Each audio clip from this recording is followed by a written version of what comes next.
storing it forever. But I'm here to talk about Gulfport Field. Like I told you earlier, I'm definitely not an authority on Gulfport Field. I know a lot of you have actually been there and seen it, and I haven't, but I've got a lot of pictures of it. I want to start off with some colorful postcards of Gulfport Field.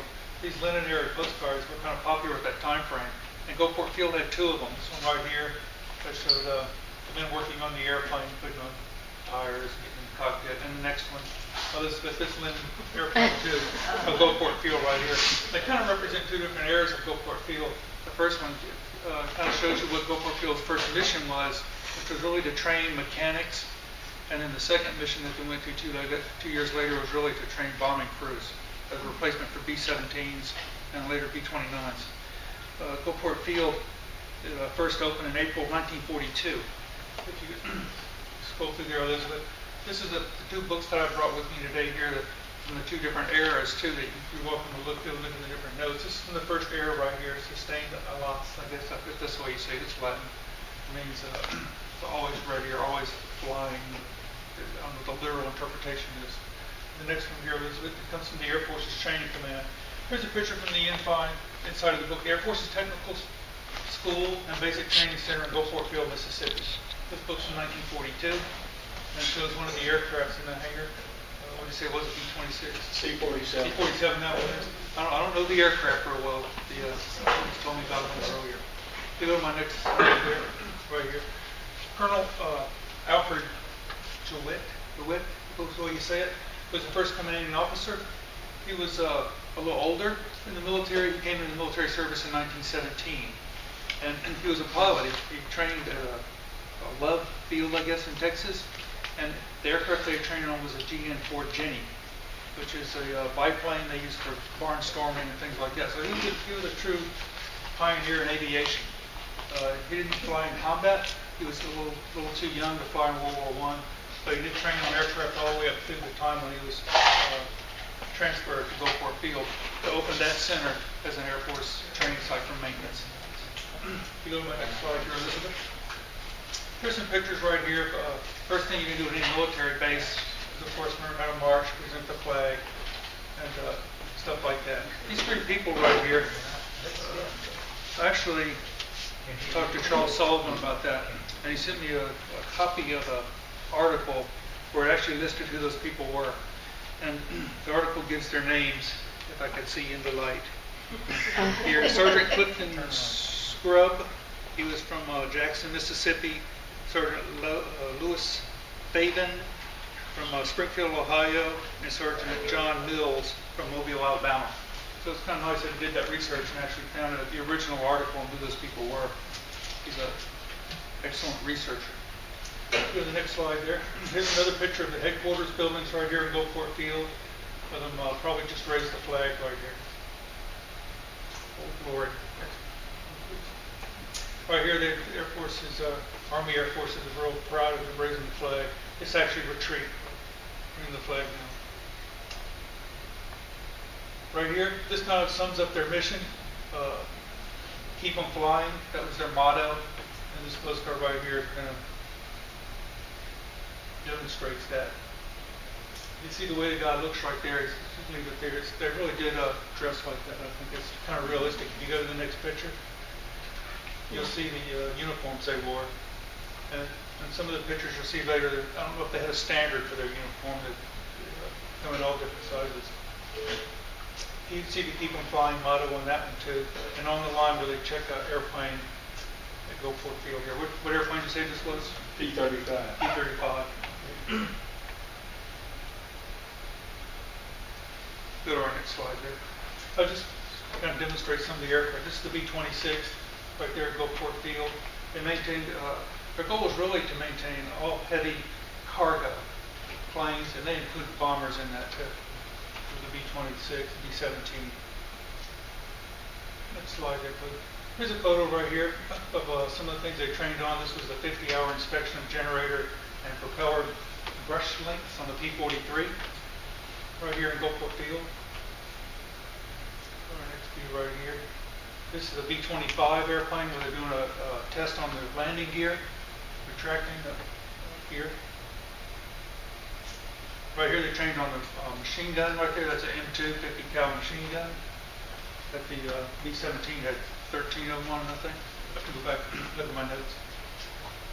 Right here they also had a pigeon command. I don't know if you knew that or not, where they trained to handle carrier pigeons during the war too. It was a pretty large command.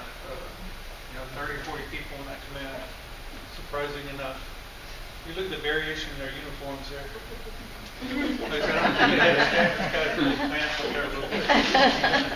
It fit in today. Right here, at the end of their training period, they went through a 8-day simulated war where they actually had to maintain aircraft in a combat environment in the woods. And right here, they called it Guadalcanal. And so a lot of the pictures you see Guadalcanal at Gulfport Field, which is their training site. And it's pretty rough, what I understand. Right here you see them changing the engine out in the field. See the change up here? I think you have that change, don't you? Yes. Yeah, they were changing the engine in the field. Next picture right here. Do you know the location of that particular area? Was that near the airport or was that Camp Shelby? No, it was near the airport. Near the airport? Yeah. He can tell you exactly where it was. Actually has the chain, I think, they used. Oh, yeah. The probably still there in the tree. Probably. Where you left it. Yeah. Students prepare a camouflage plane in Guadalcanal, Gulfport, Mississippi. I don't know how they got those planes in there. Okay. Probably carried them. Next slide, please. They also the recreational that went on in Gulfport Field. They did a lot of boxing, a lot of physical training. In the books, it shows a typical military installation training type environment, push-ups and running, that kind of thing. And boxing. They didn't have boxing when I was in the military, but it was popular in the 40s. Like I said, these pictures right here are still 42 to 44. Of course, an obstacle course. Every military installation has to have an obstacle course. With a water hazard. Scott probably hear yelling at them.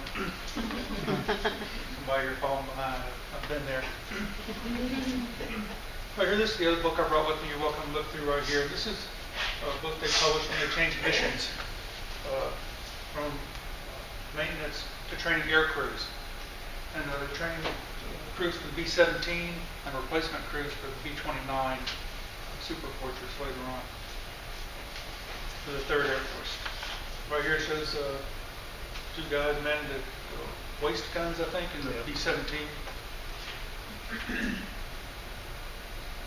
Here in the next is their commander, George Holcomb.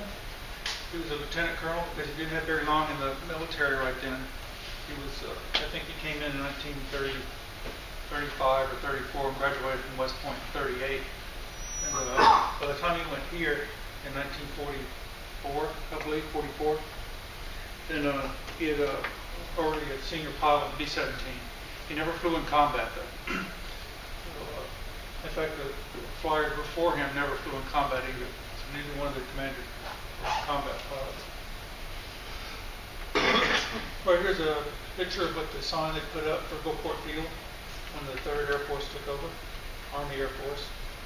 Right here it shows him painting the sign. I don't know if he really was painting it or looks like he was, doesn't it? So it would be 17 there on the cover.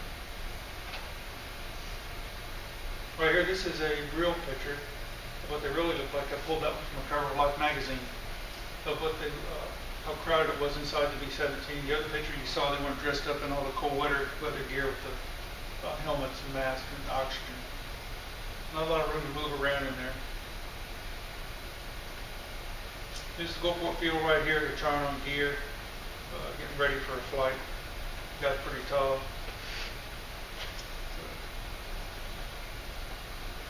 Right here is a crew in their aircraft. So I was telling you, I don't know which uniform they actually were supposed to be wearing. So I guess at that time in the war, it really didn't matter. They were, as long as they were there. Look how young they look too.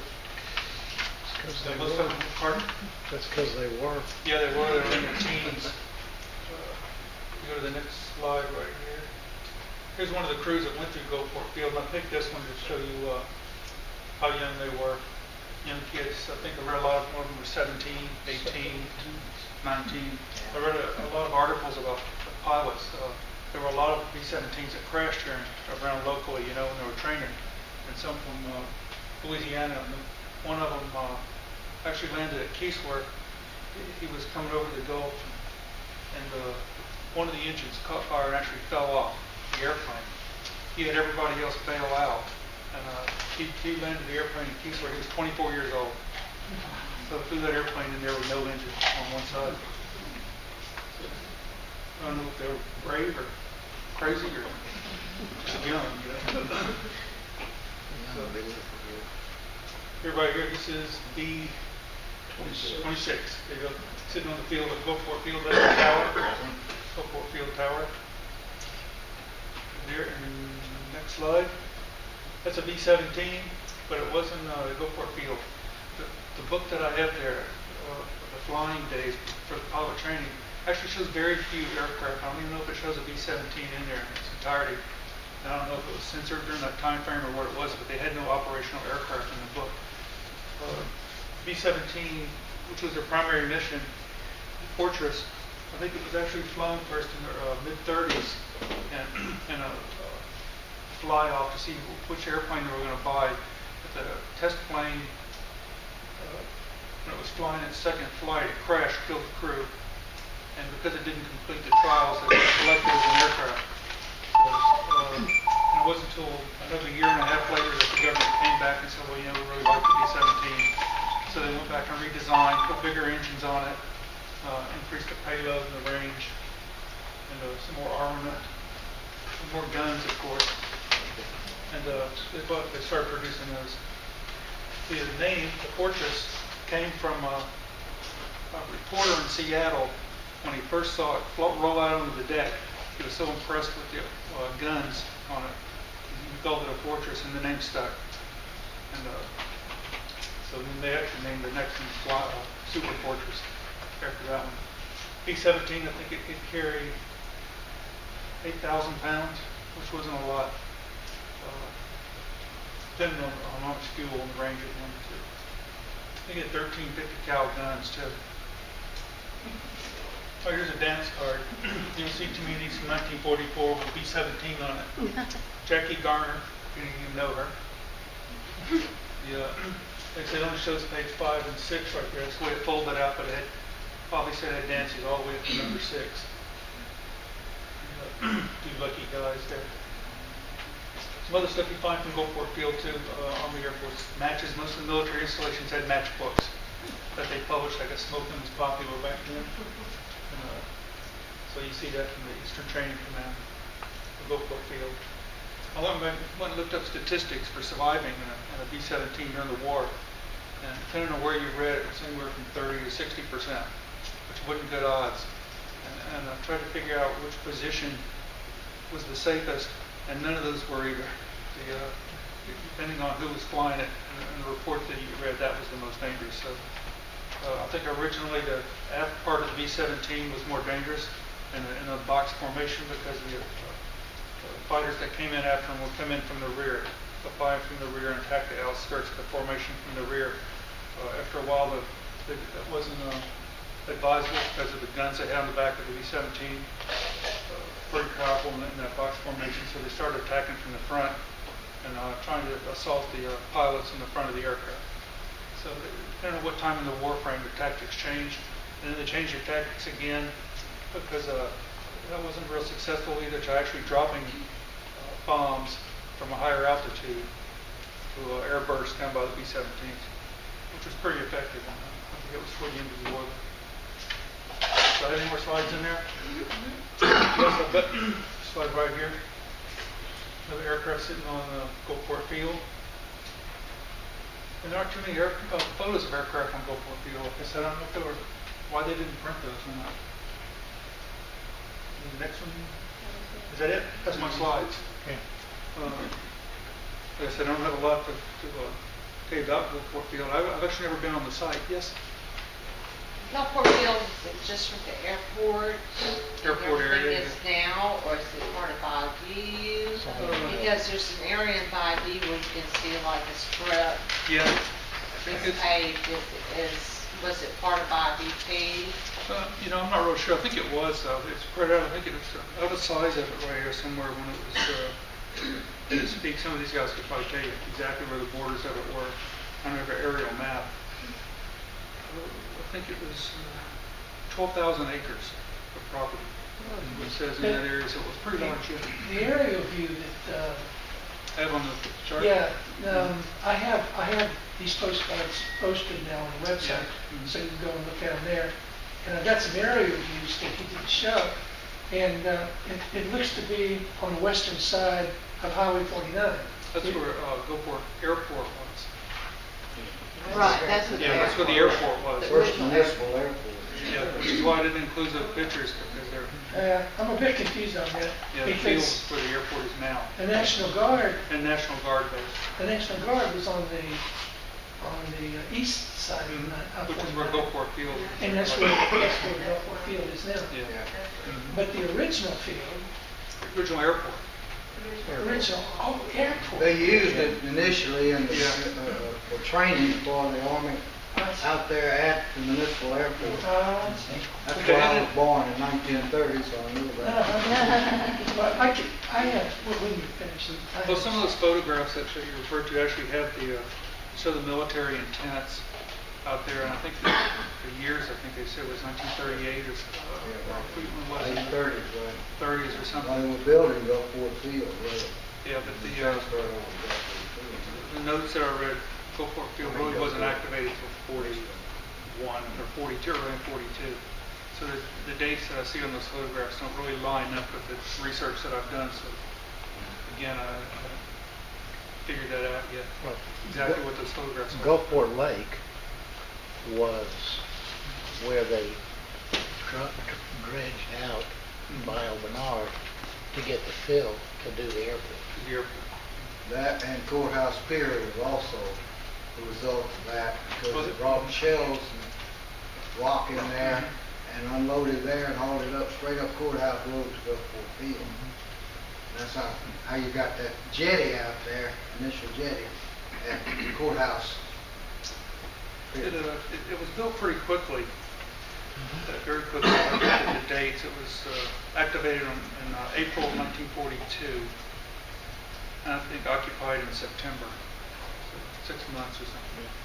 When they were filling in the soil from Gulfport Field, from Gulfport Lake into where they were, they would a lot of it wasn't consolidated very well, and when they were actually placing the concrete, it is because the soil had settled sometimes a couple of feet, and they were going to an elevation, so they just filled it with concrete. There's some places that those runways were 3 and 4 feet thick of just straight concrete, because it had settled in between the time when the fill was pumped in to when they actually built the runways. Yes, sir. I was looking on the internet, and several of these training fields had an emergency landing strip in case when it was taken off, and they would just turn around and come right down. And I was looking on the internet, and it looks like the Gulfport drag strip on Canal Road was an emergency landing strip. The typer, That's what it became a drag strip. Oh, yeah. I don't know. It was a wide open Yes, sir. place. Paul, talking about the mechanics and all, my oldest brother was too young to be in the military right at that time, but he was a mechanic at a field up in Alabama. And he said one of the things that the mechanic had to do was, after he worked on the airplane, they would take it up for a test flight and have to take the mechanic with him. He had to go too. Still do that today. So that's how he learned how to fly. Better have fixed it right. Give you incentive to do it. Yes, sir. It was built by the federal government for the Air Force, right? Where, How did it relate to Keesler Field? Why was, it must have been, They were under the same command, I think, originally. yeah, they're all. but it must have been Yeah, demolished they're all after trained the for Second World War, and Keesler kept going. Gulfport Field was deactivated in the 50s, early 50s, I think, and then reactivated later on as a National Guard base. I think Keesler was originally the Biloxi Municipal Airport. Was Keesler older? No, they're about the same age, yeah. It says, Gulfport Field was declared excess by the Air Force and conveyed to the city of Gulfport in 1949 as a civil airport. And then, passenger cargo service began in the 1950s. In 1953, the Mississippi Air National Guard developed the training site there on Gulfport Field. So it was deactivated, given to the city, and reactivated as the National Guard base a few years later. Korean War era, I guess. And how long was it with the National Guard? Still is. It still is. Yeah. Yes. Yes. In fact, it's one of Combat four, Readiness Training Center. I think there are they four call of it. them in the country, and one of them is here. One of the biggest, I guess, the big uses of it is they're so close to Camp Shelby. I think they see Camp Shelby as a range. So it's they kind of go hand in hand. Yeah, that, and there's an area in the Gulf that they That they use use, too. right. It's a warning area out there. I brought some stuff with me from Gulfport Field that you're welcome to handle. I had one of these before. It's a Department of Archives and History tells me it's a girl's hat that was given as a souvenir from Gulfport Field. They think they'd never seen one either, but the actual military didn't have anything this color, and so they said it's for somebody had this for their girlfriend or their wife or whatever. Gulfport Field produced a book on Gulfport Field right here, and if you've ever seen that one before, right there, you're welcome to look through this. This one does have some of the aircraft in it, right there.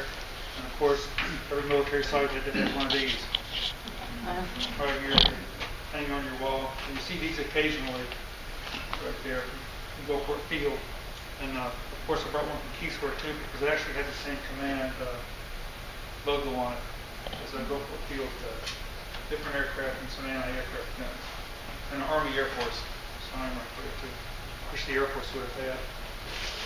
Two books from the two different eras of Gulfport Field, right here, which you're welcome to look through from the first 2 years as a training base for the maintenance crews, and then the other years as the pilot training crew. Gulfport Field had its own newspaper. Right here, here's some issues of the Gulfport Field newspaper right here that you can look through from 43, 44, in that time frame. There's some interesting articles about Gulfport in here, too, about the military. Some off-color jokes, too. They told back then. Yes, sir. Paul, do you know if anybody is making progress with the restoration of the old hangar on the east side? You know, there are a group of Yeah, people that the airport's gonna do it, and they said, no, it's gonna be a hangar. Well, FEMA's gonna pay for it, something like $7 million. And they said, the reason they couldn't do a museum was the security, because they can't, if they let people in there, it breaks the security. but they are going to restore it back. Yeah, they're gonna restore it back. Wow. That's where I was in Katrina. Hangar there also. yeah, I read that. Goes back down and leaves the money. Wow. Leroy, They just announced that not too long that ago. was made What out is of the it? old barracks. Uncle Sam pencil. No, it was built, These are kind of rare, too. but they did move some later. Yeah, that's what I thought. Because those, when he showed that first photo up there, I said, It was built to provide that also. homes for workers, people who worked out So there. do they have the layout of Primarily, the that was field? This is a pencil from Gulfport here with Uncle Sam on it, the undefeated world champion. Uncle Sam. So that's kind of a cute little pencil right there from Gulfport too. And of course the original postcards, if you'd like to look at those. Is that it? Thank you.